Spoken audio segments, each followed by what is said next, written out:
management. Today we'll discuss about territory management and sales quota.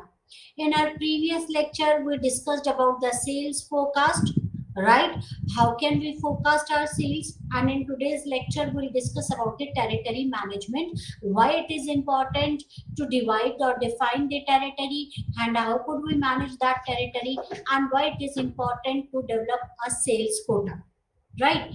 What is sales territory? It is important to understand the territory first. A sales territory represents a group of customer accounts, an industry, a market, or a specific geographical area. Territory is what? It is nothing but a specific geographical area or a market, right? Or an industry or a group of customer accounts, that is territory. Sales territories are established for achieving some of the goals.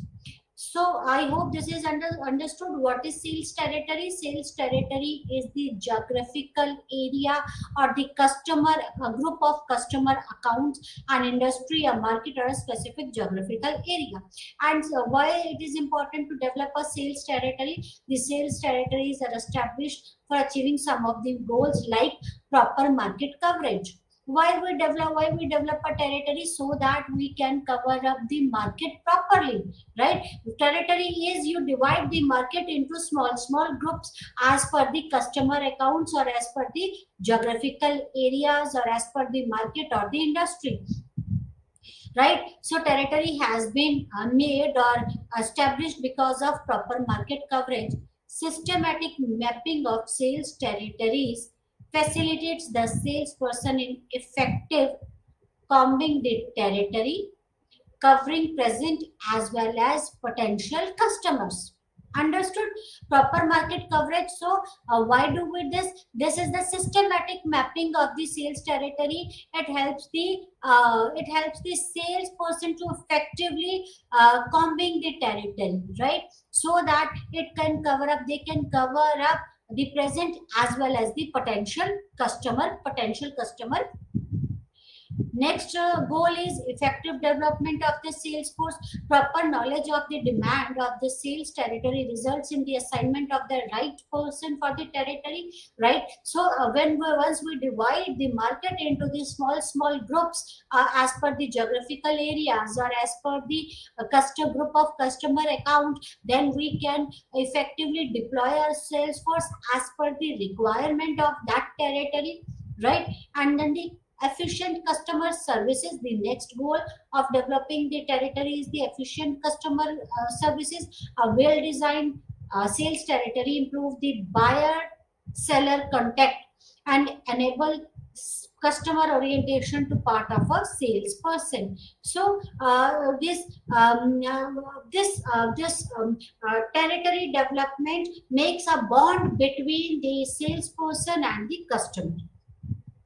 Then objective evaluation of the sales force is another goal of development of the territory. That is the comparison of the salesperson performance on the potential of the assigned territory results in their evaluation.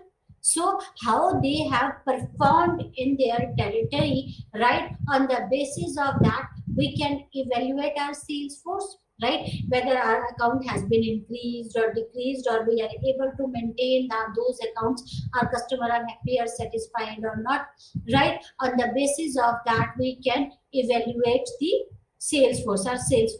Then improving selling and marketing productivity. Our well-defined sales territory coordinates the territory selling activities with other marketing functions of the company, right? So there are various other marketing functions of the company, and a well-defined territory can coordinate with the other activities of marketing functions of the company, right?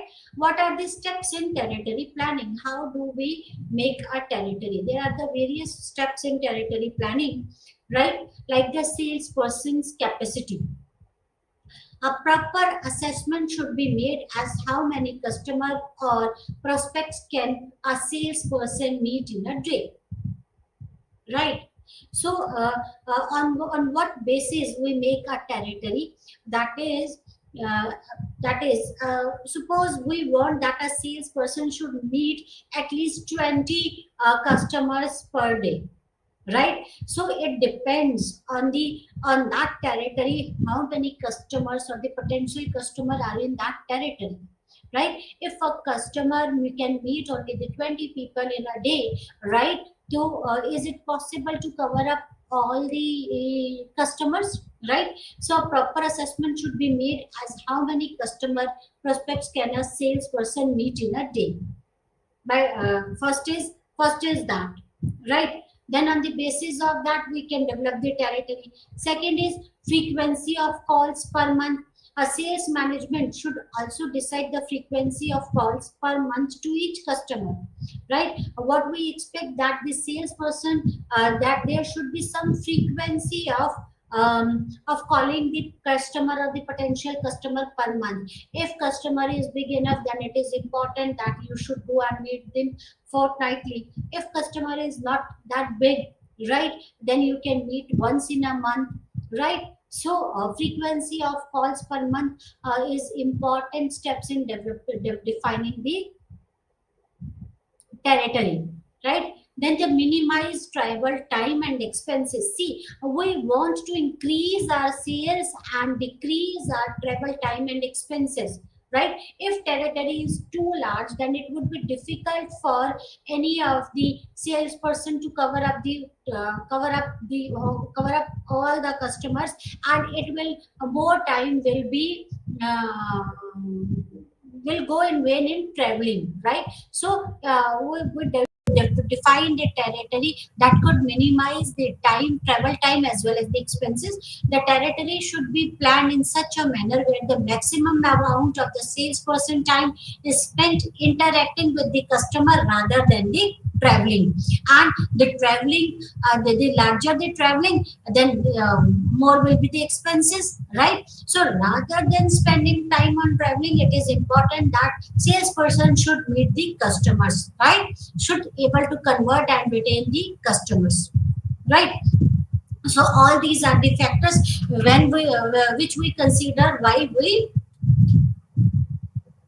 define the territories, that is the salesperson's capacity, right? How many customer sales can meet, right? And the frequency of calls per month, and then the minimized travel times and the expenses. And then there are the approaches to territory design. There are the two approaches to territory design. The first is the market build up approach, and second is the workload approach, right? Workload approach and the market builds up approach. The market builds up approach, what is the market build up approach? This approach estimates the present and potential product or service demand by looking at how the market is built up, and that is who are its present and potential users, how much they consume, and what frequency, and at what frequency. Market build up approach, right? So when we can define the territory on the basis of market build up approach. What is market build up approach?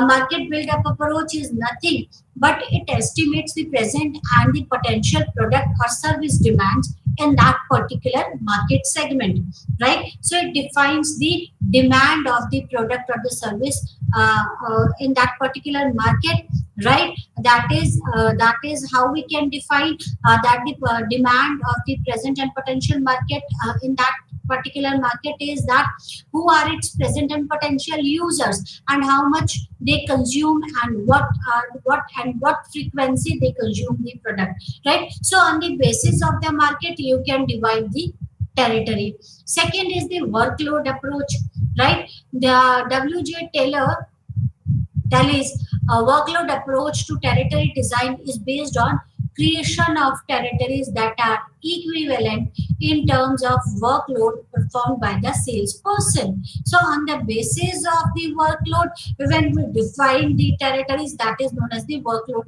approach. The steps involved in creation of the sales territory under this approaches are like: customers are grouped into the class size according to the annual sales volume that the company has, right?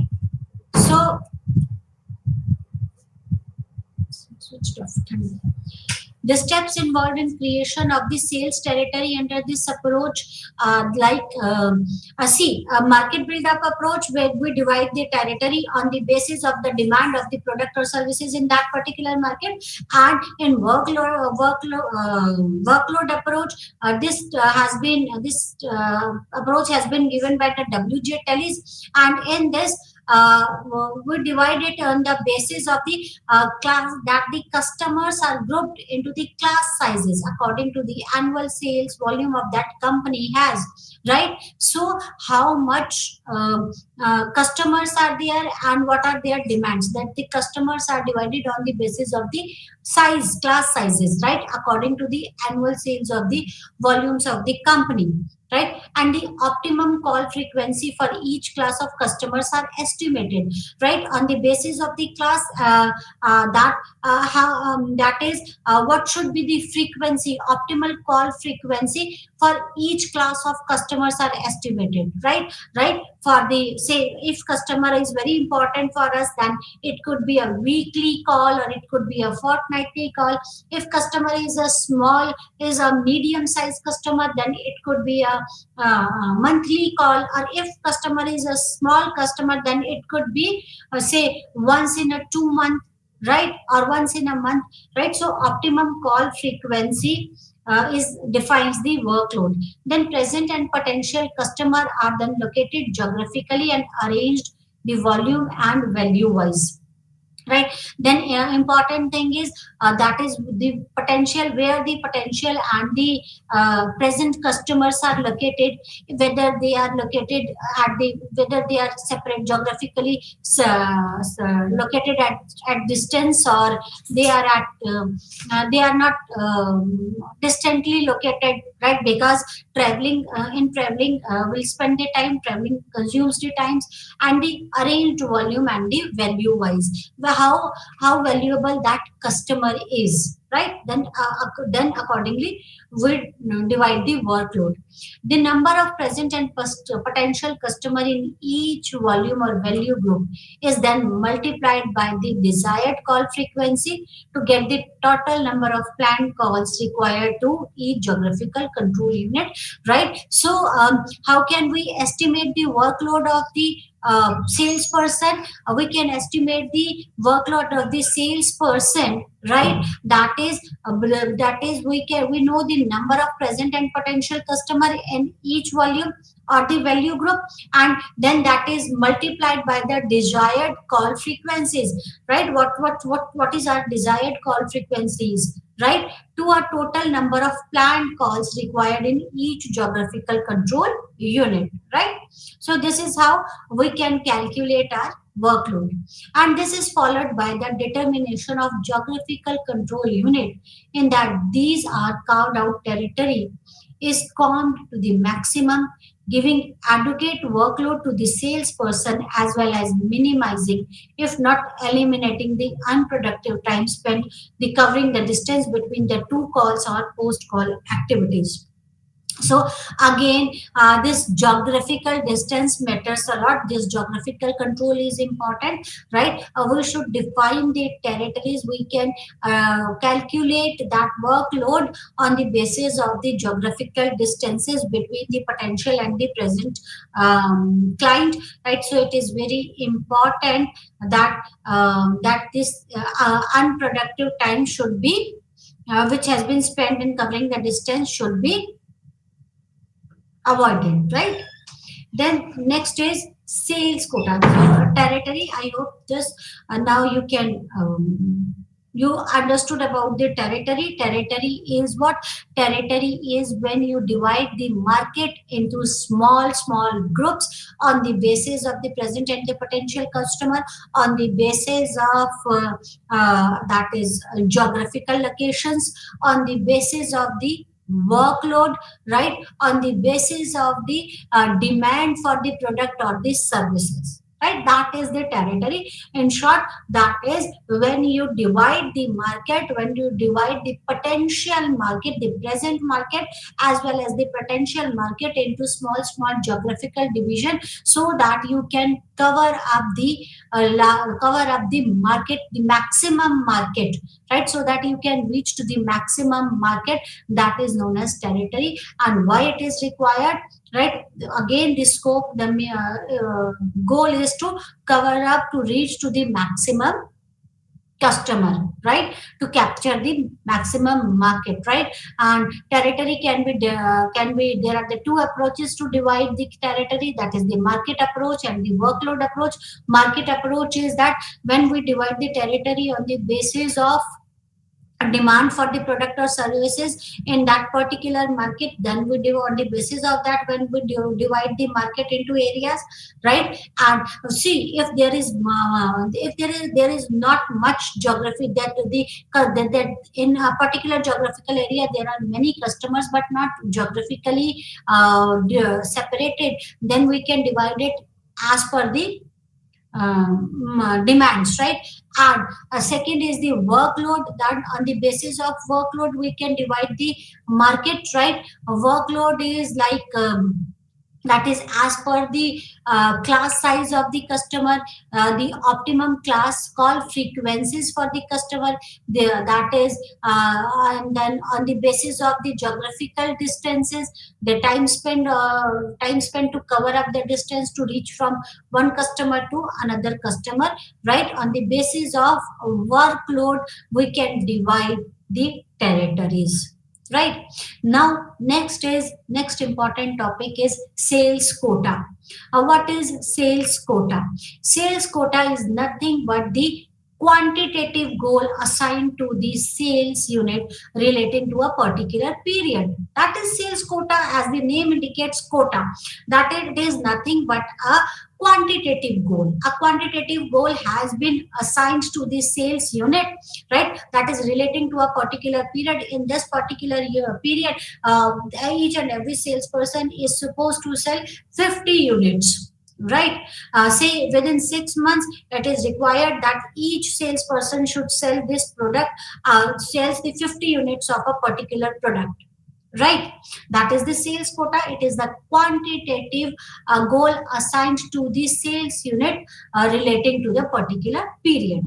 The sales unit may be salesperson or a territory or a branch office or a region or a distributor. See, when I am saying the quantitative goal assigned to the sales unit, that sales unit could be the salesperson, that sales unit could be the corporate office, that sales unit could be the distributor, the sales unit could be the territory, the sales unit could be the branch office or a region, right? So that is the that how much units we want to sell in that particular place, or from the how much unit that a particular distributor should sales, or the salesperson should distribute in that particular period.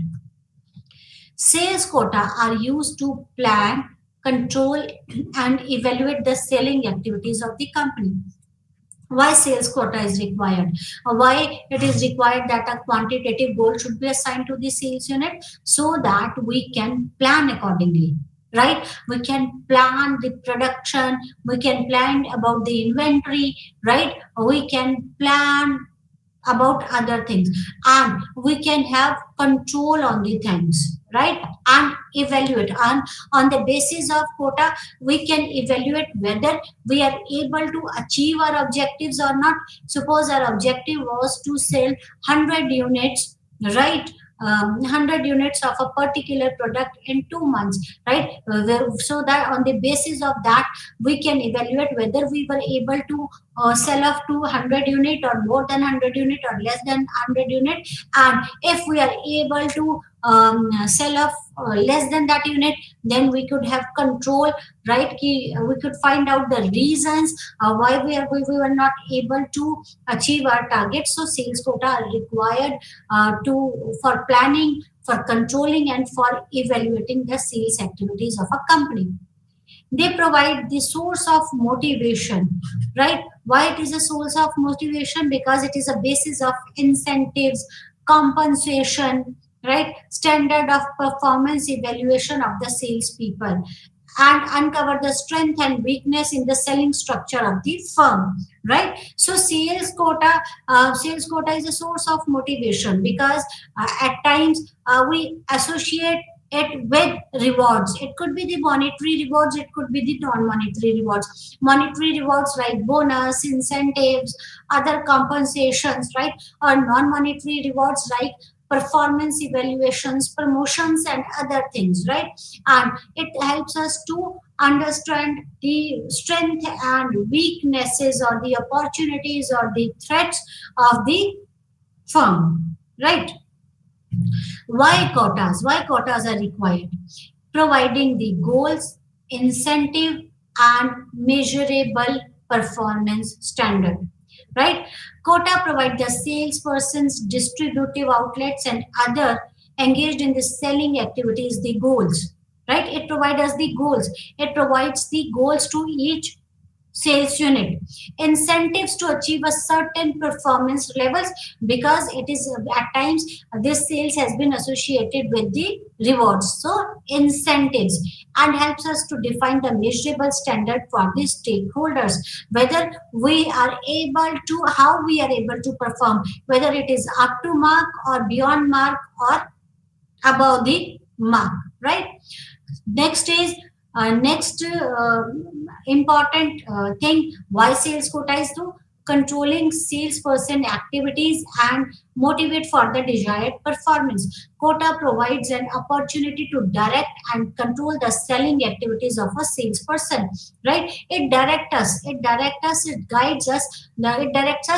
It tells us about our objective. The quota provides us the objective. It directs us, the salesperson, as well as it motivates the desired for the desired performance. If I'll be able to achieve my goal or the target, then I'll get this reward. It motivates the salesperson. This salesperson held responsible for certain activities of customer per day, right? Calling on the new account, giving the minimum number of demonstration, and realizing of company's account. So it sets the target, right? It sets the accountability of the salesperson or the selling unit. The salesperson are held responsible for certain activities of the customer per day, right? By giving the demonstrations per day, or opening a new account and all those things, right? If the salesperson fails to attain the quota, the company can take a corrective action to rectify the mistake. So it helps us, this quota helps us to evaluate ourselves, right? If someone is not able to achieve the quota, right, or the goal, then it provides us as an opportunity, right, to take the corrective actions to rectify the mistake. Quota do help in motivating the salesperson, distributor, retailers, etc., and inspire them to achieve the desired sales, right? So quota helps in motivating the salesperson because it is associated with rewards, distributors, retailers, etc., and inspire them to achieve desired sales. The aim of greater sales and expense control, right? The aim of quota setting is to achieve a greater sales, so that we can achieve the greater sales, and it controls the expenses, right? So it is important how quotas are set, right? There are four types of quotas: sales volume quota, financial quota, activity quota, and combination of above quotas, right? So sales volume quota is what? Sales volume quotas. What is sales volume quota? The most commonly used quota are those based on the sales volume. As the name indicate, on the basis the quota on the basis of sales. This is the most commonly used quota, and it is based on the sales volume. The most commonly used quota are those based on the sales volume. This type of quota is set for an individual salesperson's geographical area, product line, or distributive outlet, or any one or more of these combination. right? So this sales volume quota can be quota that is set for the individual salesperson. Sales volume quota has been set for the individual salesperson on the basis of the geographical area. That is, you are supposed to make sales in that, make this much unit of sales in that particular geographical area. On the basis of the product line, the sales quota could be on the basis of the product line, that this product should be sell on the basis of the product line or the distributive outlets, right? Or one or more combinations could be there. Sales volume quota are also set to balance the sales of slow moving product and the fast moving product, or between the various category of customers per sales unit, right? So it could be set to make a balance between the low fast moving product and the slow moving product, or between the various categories of customers. The sales volume quota may be set in terms of unit of product sales, rupee sales, or both, on an overall as well as product wise basis.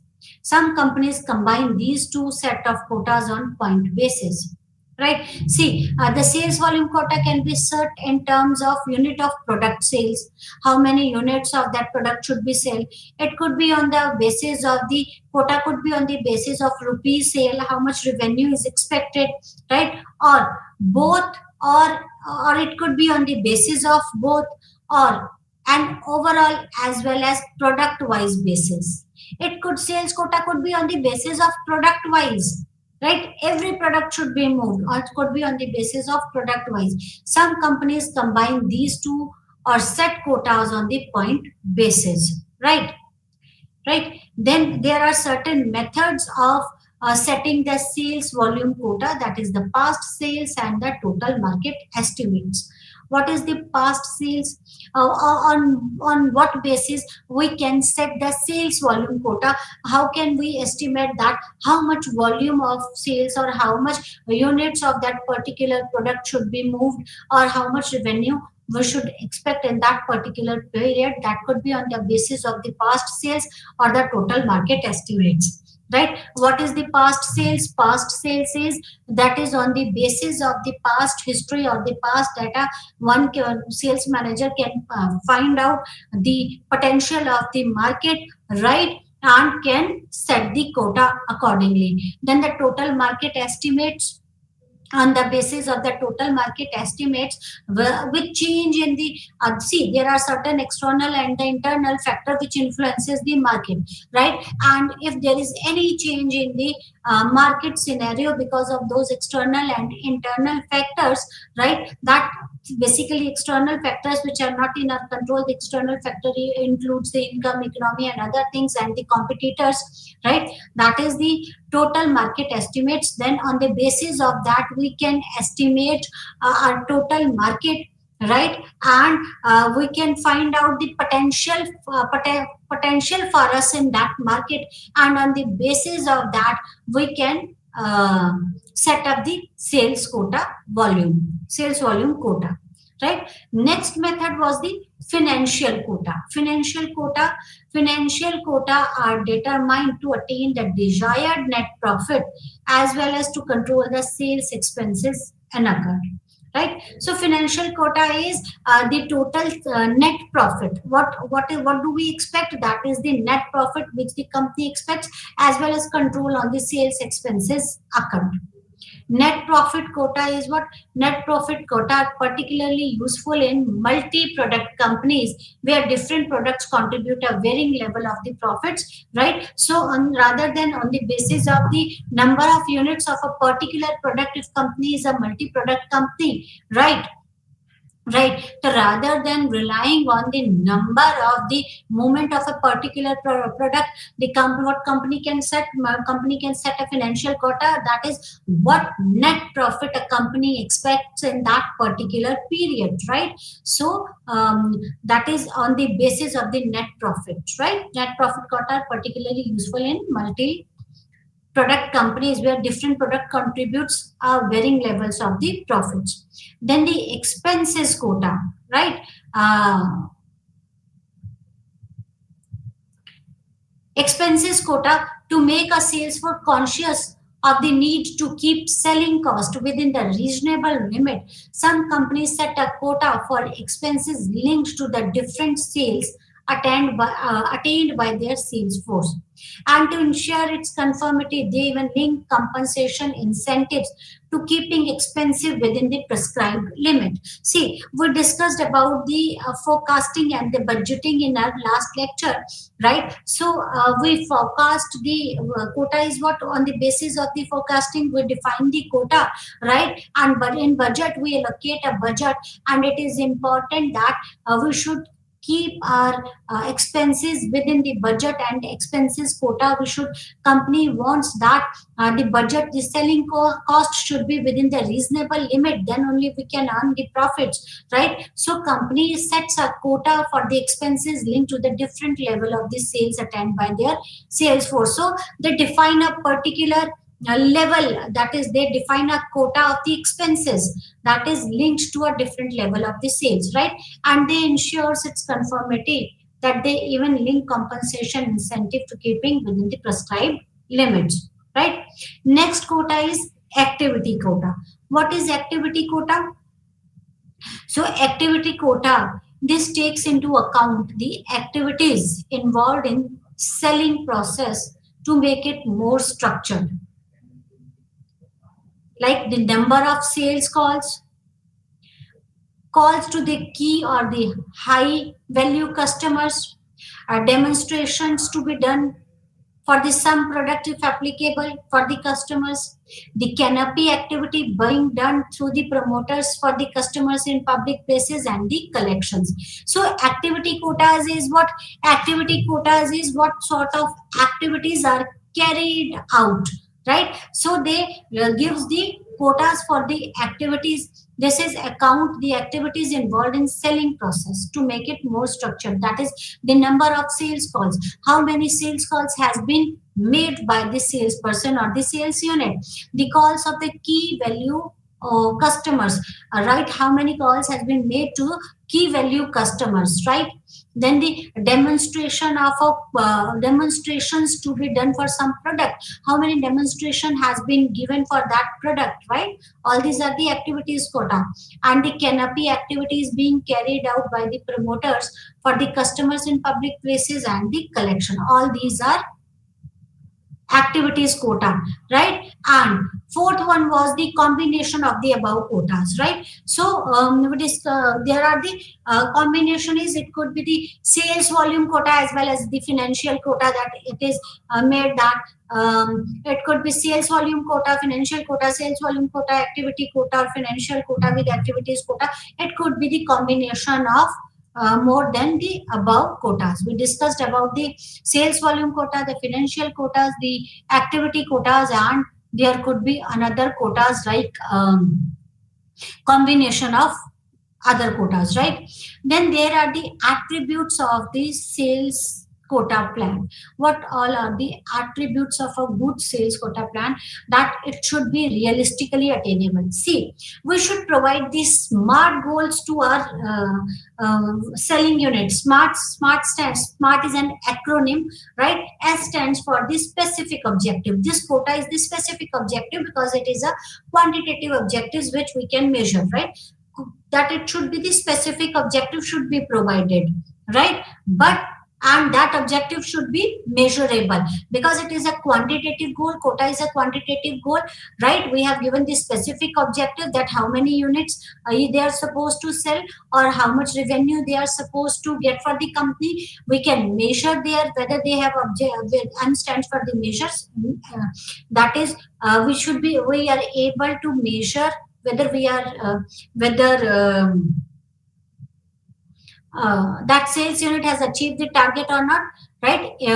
A stand for the aggressive goals. Goal should be challenging, which keeps the workforce motivated. And R is the realistic. Realistic means attainable, right? Goal should be aggressive, challenging, but it should not be that challenging that one should not be able to achieve that. It should be realistic attainable goals.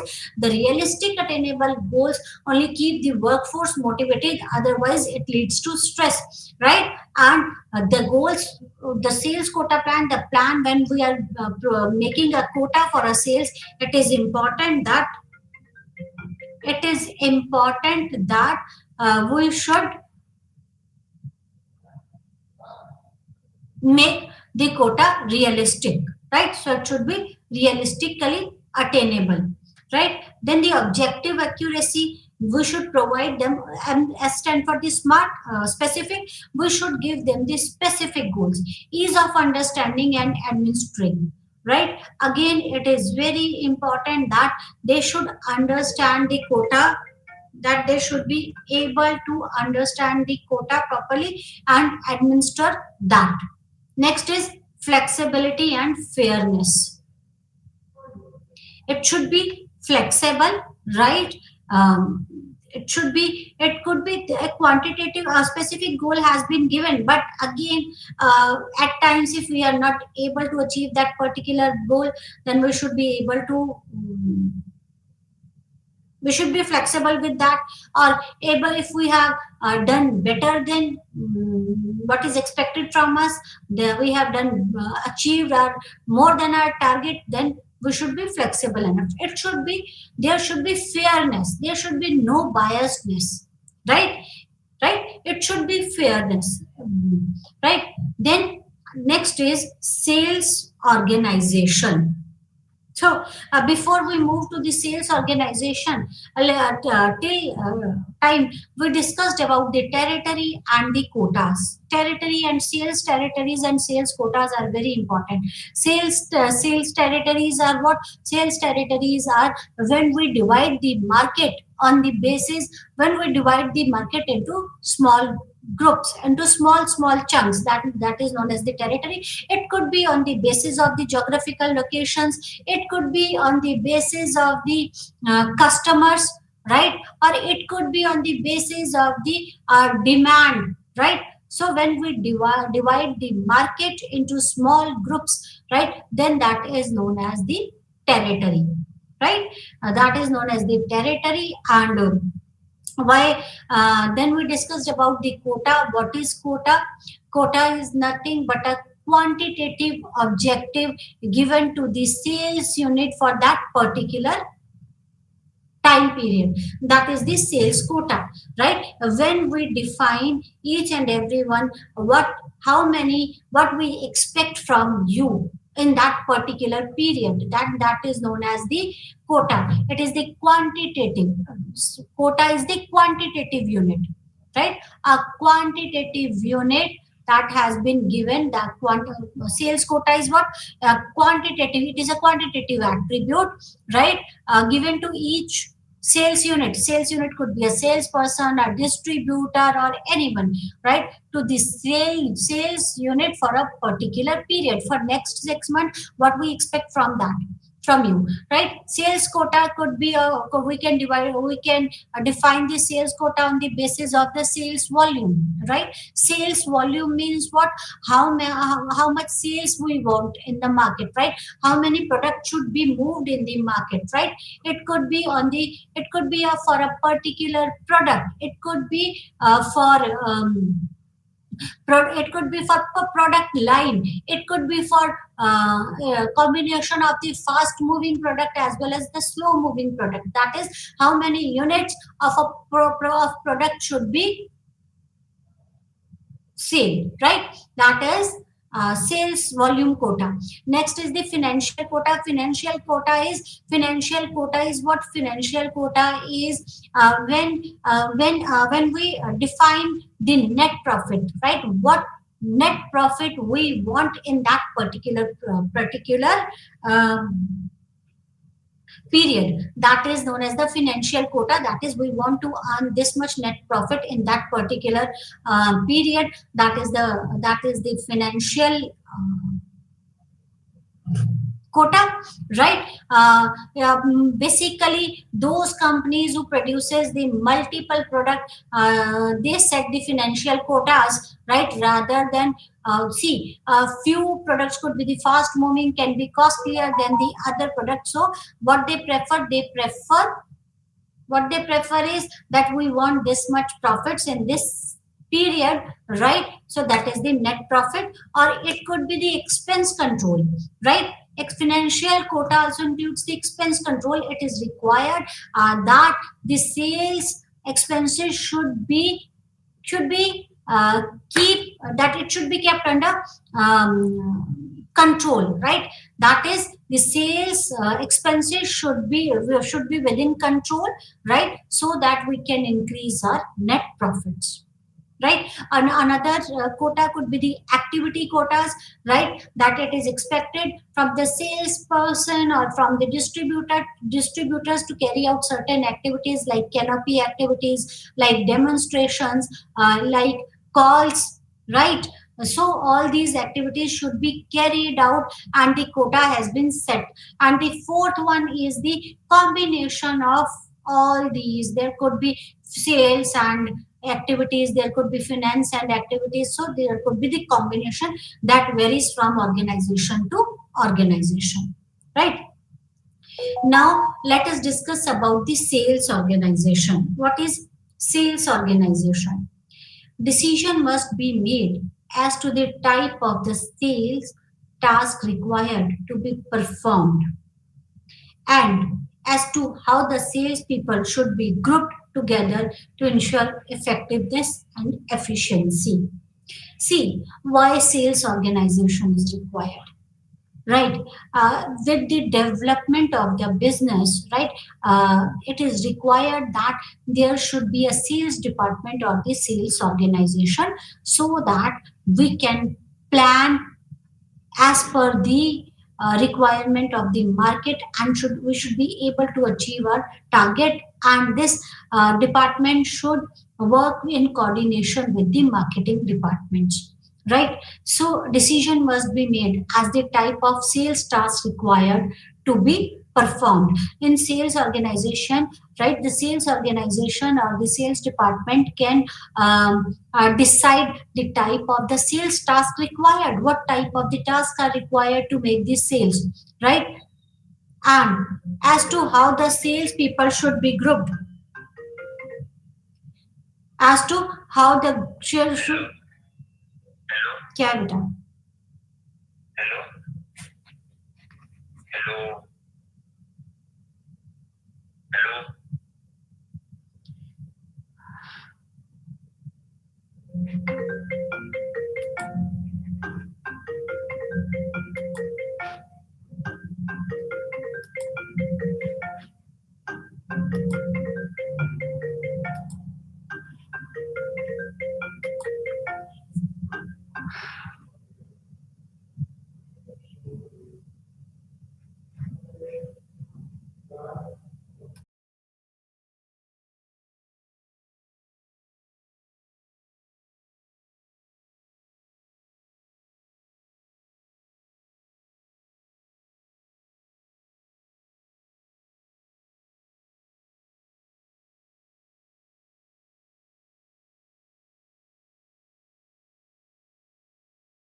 शुरू कर दो। Link दोबारा भेजिए।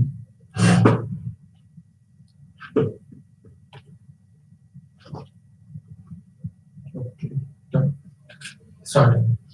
Okay, sales organization. Let's continue with the sales organization. What is sales organization? See, it is important that certain decision has to be made, right?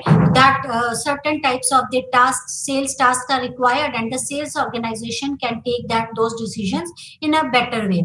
And how the sales people should be grouped together to ensure the effectiveness and the efficiency. Sales organization could well understood this thing, that how the salesperson should be grouped together so that their efficiency and effectiveness could be increased. The scope of their sales responsibility, a line of authority, and accountability must be defined so that the sales activity can be well coordinated. Right?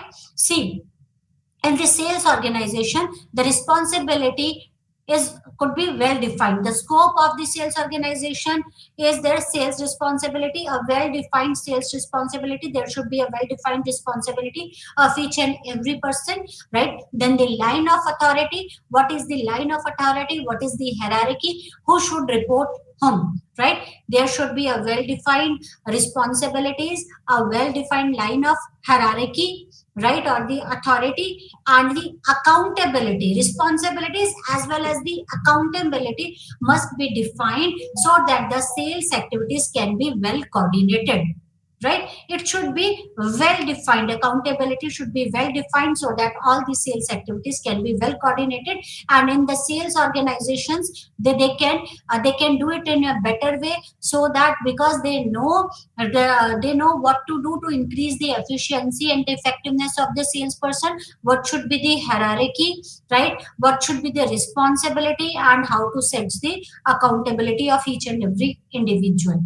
What is need for sales organization? Why is it required? Because it defines the line of authority. It is very important to define the line of authority or the hierarchy of the authority, that what is the line, who is at the top of the hierarchy and who comes under whom, right? So there should be a sales organization could defines the line of authority that ensure that all necessary activities are assigned and performed, because they have a thorough knowledge about all the activities which should be performed. So they should they make sure they ensures that all the activities should be assigned to the people, required people, and should be performed well, right? And it establishes a line of communication. There should be a well defined communication, right? What is communication? That is exchange of information. If someone wants to send some information to someone, that there should be a well defined line of communication. It provides for a coordination and the balance. There should be coordination between each and every activities and between the people, and there should be a balance. And it provides an insight into avenues of advancement, right? Insight into avenues of advancement means it motivates the people to perform, because it provides an insight to the avenues of the advancements, that shows how that there is a line of hierarchy, that there is a line of authority. How can we reach at the top of that hierarchy? That is it shows the chances of promotions and other rewards, right? So that's why this sales organization is required. Why these sales organizations is required? Because it defines the lines of authority, right? It well defines the hierarchy, that what to perform, how to perform, who will report whom, right? Ensures that all necessary activities are assigned and performed, right? Only the salesperson could know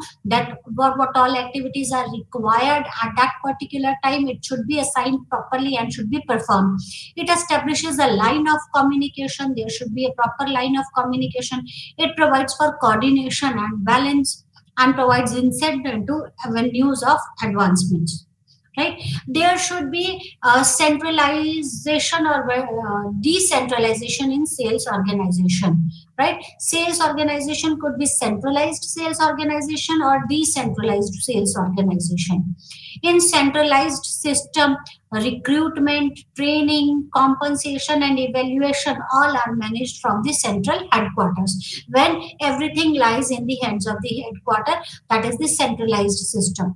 In decentralized system, the field sales manager take up the most or all the functions. In decentralized, that is all authorities have been divided, right? All work has been divided, accountability has been set accordingly, the responsibilities empowered, that the responsibilities has been divided, right? Then according to the responsibilities, everyone has been empowered, and accordingly accountabilities has been set in the decentralization process, right?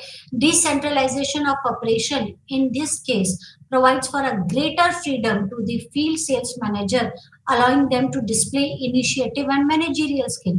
In this decentralization force, in this the sales manager can make the decisions, right? And they can make the decision, they can take the initiative and can show their managerial skills. At times it is required to take the steps urgently. So if organization is centralized, then it will take time to take decisions, right? And in decentralization process, the time that decision can be taken at lower level, right? The sales control analysis and sales audit, it is very important that you should have control on your sales. You should be able to analyze the sales, and there should be a sales audit. What is sales control? Sales control helps to ensure the productivity of sales force. Control, that is why control is required, to ensure the productivity of the sales force. The sales control function assist the sales manager to ascertain what level of sales result have been attained, why there has been a variance, if any, between actual and budgeted result, then what remedial actions can be taken to achieve the targeted results. Control is that ensures the productivity of the sales force, and it assists the sales manager to find out whether the objective have been achieved or not, or if objectives have not been achieved, why they have not been achieved, and what should we do to achieve our objectives, right? What is the purpose of sales control? There are the purposes of sales control, that is by comparing the actual sales result with the objective set and diagnosis the causes of variance between the two. Sales control can assist the sales manager to initiate the remedial steps, so that if there is any variance in the actual result and the expected result, what remedies should be taken so that we can achieve the target.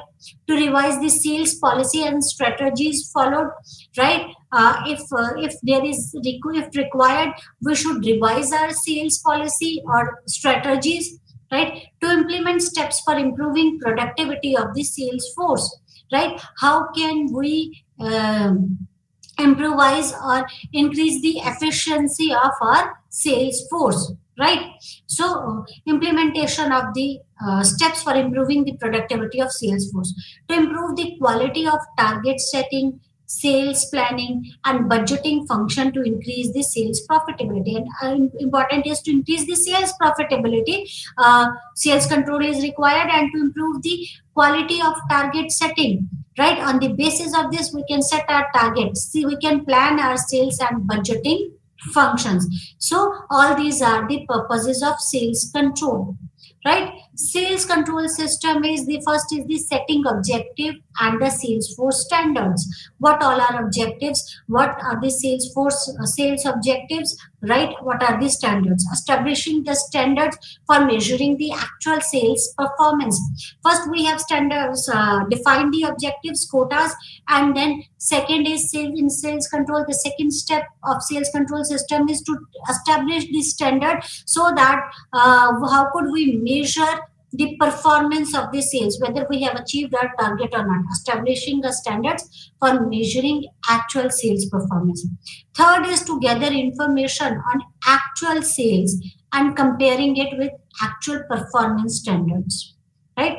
To gather the information on the actual sales and comparing it with actual performance standard to find out if there is any variance in the target achieved and the actual targets, right? Taking corrective action against any deviation if required, right? So these are the sales control system.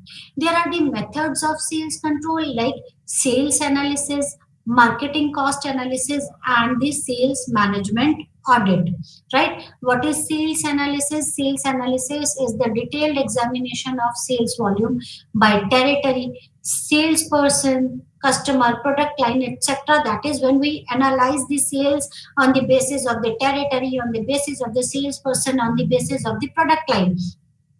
It works on the basic principle that trend the total sales volume conceal rather than the reveal the market reality, right? Next is methods for controlling the sales force. How can we control the sales force, right? There are how can we control the sales force by establishing the sales territory and making them responsible for that sales territory, and if they are not able to achieve the target, we can set the accountability. Establishing the sales territory, through establishing the sales territory we can control the sales force. Allocation of the sales quota can help in controlling the sales force. That is quota is what we discuss about the quota that controls the sales force, that they are supposed to achieve their targets, maintaining contact with the salesperson. Through that you can control the sales force. Determining the authorities and rights of the salesperson, right? That is, you determine what is your authority, what are your rights, right? Whom you have to report, how, whether you can take a decisions or not. Then the salesman reporting is very important. It helps to control the sales force, right? Whether they are working or they are just wasting the time. Then the complaints and objection notes, right? If there is any complaints related to the sales force, or if there is any objection, then it helps in controlling the sales force. Analyzing the sales expenses, right? On the that is how much expenses have been incurred, or they have on the basis of that we can control the sales force. Observation and visits and field trips, right? So, well, that is when we are observing someone, or visits, or field trips can control the sales force. That is it is like an audit. Providing sufficient sales tools, it is important that we should provide them the resources required to make sales. Then even you can control the sales forces. That is, they will not have any excuse that why they are not able to achieve the target, right? Then marketing cost and its analysis, right? What is the marketing cost and its analysis? The marketing cost includes salaries, commissions, and travel expenses to the sales staff, right? We should be able to give it as per the industry norms.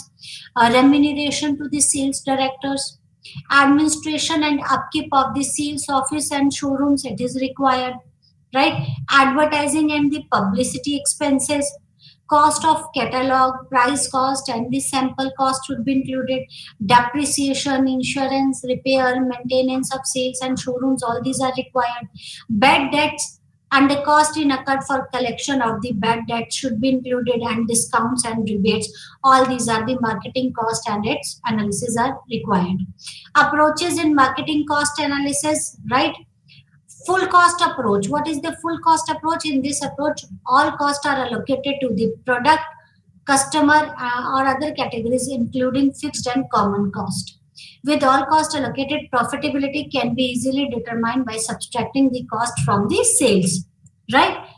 So full cost approach is that is the cost allocated, that is profitability can be determined by subtracting cost from the sales, right?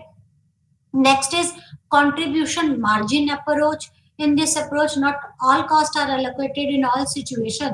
This approach focuses on the variable cost and allocates them, leaving the fixed cost unallocated. This helps manager to avoid conflict over allocation of fixed cost. So it depends ki what cost margin or what approach organization uses, right? What is the usefulness of the marketing cost analysis? Relative cost and profitability of sales operations can be understood, right? Then minimum order level quantities could be determined, productivity of the salesperson could determine, right? Aggregate sales force size could be determined, number of outside salesperson and in-house salesperson required could be determined through this, right? So in today's lecture we discussed about the territory management, sales quota, sales organization and sales control, right? That's all for today. Thank you very much. Namaskar.